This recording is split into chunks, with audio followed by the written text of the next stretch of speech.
ఆయనే లేకపోయింటే ఈ రోజు మనం ఇంకా బానిసత్వానికి ఇంకా వెనుకబడి ఇంకా ఎన్నో ఏళ్ళ తరబడి మనం వెనుకెళ్ళున్నాం.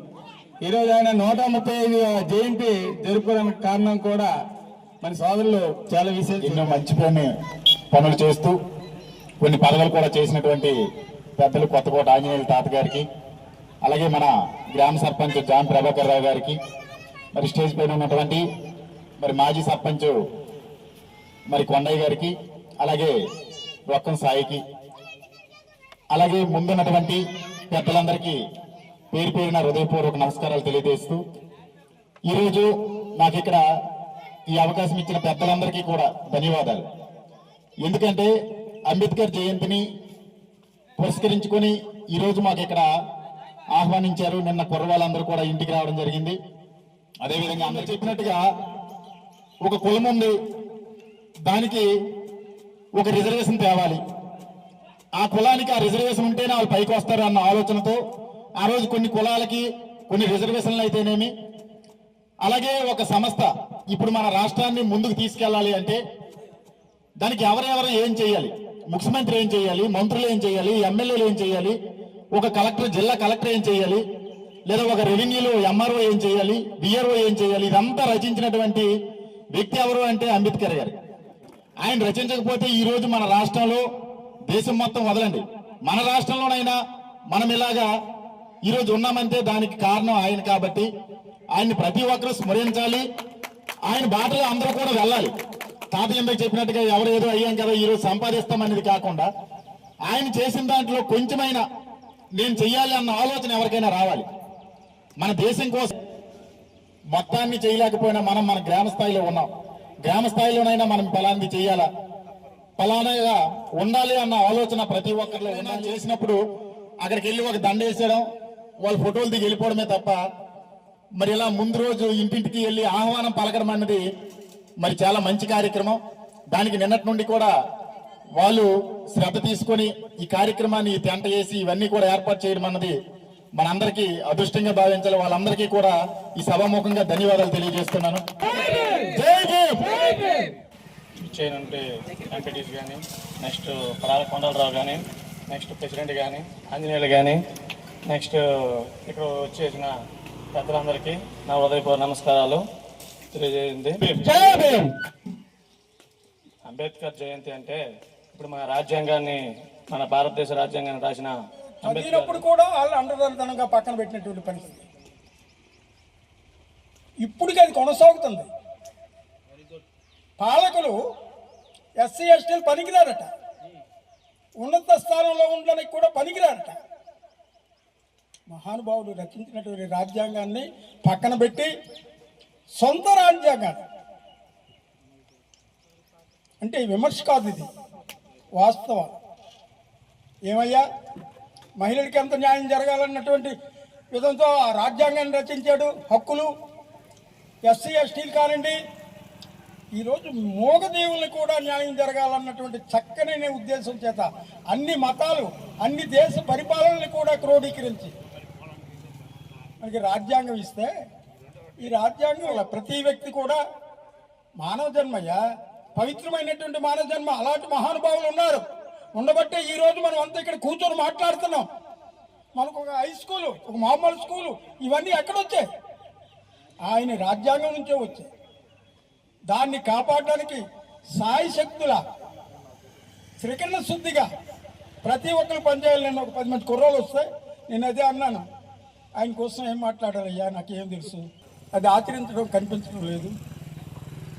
మీరైనా ఆ ముందుకొచ్చి దాన్ని, ఇంకొక విషయం ఉంది, మనం అనర్థాలు అనుభవించడానికి కారణాలు ఉన్నాయి.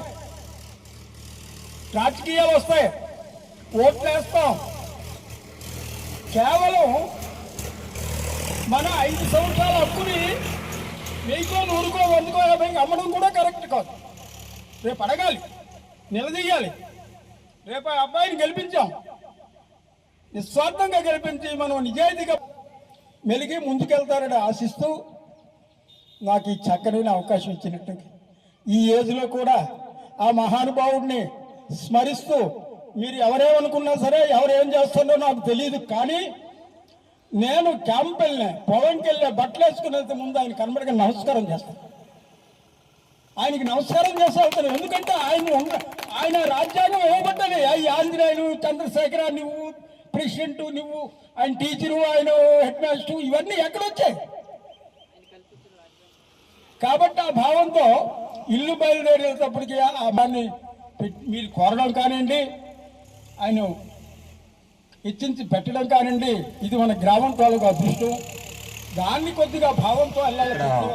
స్థాపించారు అంబేద్కర్ విగ్రహాన్ని.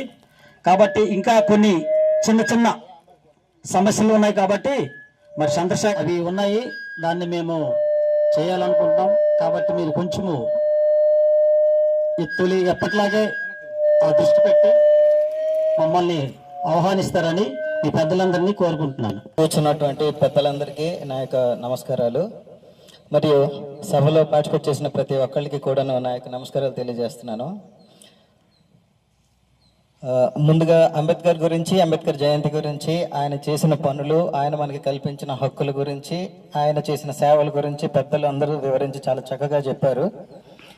చెప్పటానికి ఏమీ లేదన్నా సరే ఎంత చెప్పినా మిగిలే ఉంటుంది అంబేద్కర్ గురించి చెప్పటానికి. కాకపోతే ఊరి పరిస్థితిని గురించి కూడా చంద్రశేఖర్ గారు చాలా చక్కగా చెప్పారు. అది చాలా అవసరం కూడాను. ఆయన చెప్పిన పాయింట్ చాలా మంచి. కొన్ని అవసరాలు ఉంటాయి, అలాంటి వాటికి మనం సహకరించాలి. వాళ్ళు తీసుకున్న మంచి ఆలోచన కూడా గౌరవించి స్వాగతించాలని చెప్పి నేను మళ్ళీ కోరుకుంటున్నాను. అయితే ఇంకో చిన్న విషయం, ఒక్క చిన్న మాట నేను చెప్పి ముగించేద్దాం అనుకుంటున్నాను. మనకు తెలుసు అంబేద్కర్ మనకి ఎంత చేశారు, ఆయన రాజ్యాంగం రాసిన తర్వాత మనకి ఎలాంటి హక్కులు కల్పించారు, ఎలాంటి అవసరాలు మనందరికీ తీరాయని చెప్పేసి. ఈరోజు స్వేచ్ఛావాయువు మనం పీలుస్తున్నామంటే ఒక రకంగా ఎంతో మంది చేసిన త్యాగంతో పాటు అంబేద్కర్ గారు రాసిన రాజ్యాంగం కూడా ఒకటి. అయితే మనందరికీ చాలా వరకు చాలా తక్కువగా తెలిసిన విషయం ఏంటి అంటే, ఆయన కొలంబియా యూనివర్సిటీలో ఎకనామిక్స్ 36 వరకు, అంటే అప్పుడు మనకు స్వాతంత్రం ఇంకా రాలేదు, ఆ టైంలో వైస్రాయ్ కౌన్సిల్లో ఆయన ఒక కార్మిక మంత్రిగా పనిచేశారు. కార్మిక మంత్రిగా పనిచేసేటప్పుడు మనందరికీ తెలుసు, మన పక్క రాష్ట్రమైన ఒరిస్సాలోనే హీరాకుడ్ డ్యామ్ ఉంది, మన ఇండియాలోనే చాలా పెద్దది. అది బ్లూ ప్రింట్ రెడీ చేసింది కూడా అంబేద్కర్ గారు. ఈ రోజు మనకి తాగటానికి నీళ్లు కుళాయి నుంచి వస్తుంది, స్విచ్ చేస్తే బల్బు వెలుగుతుంది అంటే అది ఒక రకంగా ఆయన ఆ టైంలో తయారు చేసిన బ్లూ ప్రింట్. ఇది చాలా తక్కువ మందికి తెలుసు, చాలా తక్కువ మంది తెలుసు. బాధాకరమైన విషయం ఏంటంటే, ఎప్పుడు రాసిందే రాసి చేసిందే చేసి, అంటే ఈయన ఒక దళిత నాయకుడు, దళితులకు మాత్రమే ఎక్కువగా ఈయన ఇది చేశాడు, అంటే ఓన్లీ బ్యాక్వర్డ్ క్యాస్ట్కి, షెడ్యూల్డ్ క్యాస్ట్, ట్రైబల్ క్యాస్ట్కి మాత్రమే ఆయన పనిచేయలేదండి. భారతదేశంలో పుట్టిన ప్రతి ఒక్కళ్ళు ఆయన సేవను వినియోగించుకుంటున్నాం. ఆయన చేసిన ప్రతి దాన్ని మనం గుర్తు చేసుకోవాలి, ఎందుకంటే అనుభవిస్తున్నాం కాబట్టి. దయచేసి ఆడవాళ్ళు ప్రత్యేకించి గుర్తు చేసుకోవాల్సిన విషయం ఏంటంటే, జెండర్ ఈక్వాలిటీ గురించి ఆయన చాలా పోరాటం చేశారు. మన అవసరం కోసం ఇంట్లో అంటు తోమలేదని చెప్పేసి కూడా ఆయన గురించి స్మరించడం మానేస్తున్నాం. చిన్న చిన్న పనులు ఉన్నా సరే ఆయన్ని గుర్తు చేసుకోవడం మానేస్తున్నాం. ఈ అనకూడదు, ఈ డివోర్స్ అనేది ఎలా వచ్చిందండి? ఒకప్పుడు డివోర్స్ అనేది పట్టించుకోకూడదు. మన హైందవ సంప్రదాయ ప్రకారం ఏంటంటే, భర్త చనిపోతే భార్య కూడా చంపేసేవాళ్ళు, తెలిసిందే మనందరికీ కూడా. లేదు, సతీసాగరం చేసుకుంటూ భార్యను కూడా అప్పుడే చేసేవాళ్ళు. అయినా సరే వాళ్ళ కోసం పోరాటం చేసి ఈ డివోర్స్ అనేది తీసుకొచ్చి వాళ్ళు కూడా స్వాతంత్రంగా వాళ్ళు అనుకునే విధంగా మళ్ళీ బ్రతకటానికి అని చెప్పేసి చాలా పెద్ద హక్కుని వాళ్ళకి కల్పించారు. ప్రతి ఒక్క మనిషికి ఓటు హక్కు కల్పించారు. చాలా చాలా పనులు చేశారు. ఇవన్నీ మనం గుర్తు చేసుకోవాలి, ఖచ్చితంగా స్మరించుకోవటానికి. ఇలాంటి అంబేద్కర్ జయంతిలా వచ్చేటప్పుడు ఆయనకి ఒక వర్గ నాయకుడుగా మాత్రమే గుర్తించకుండా ప్రతి ఒక్క మనిషికి అవసరమైన నాడు గుర్తుంచుకొని అందరిని ఆయన స్మరించాలని మరీ కోరుకుంటున్నాను. ఈ చిన్న అవకాశం ఇచ్చిన ప్రతి ఒక్కరికి ధన్యవాదాలు తెలియజేసుకుంటున్నాను. గ్రామ పెద్దలకు, అలాగే ఈ గ్రామంలో ఉన్నటువంటి ప్రజలకు, ఇక్కడికి వచ్చినటువంటి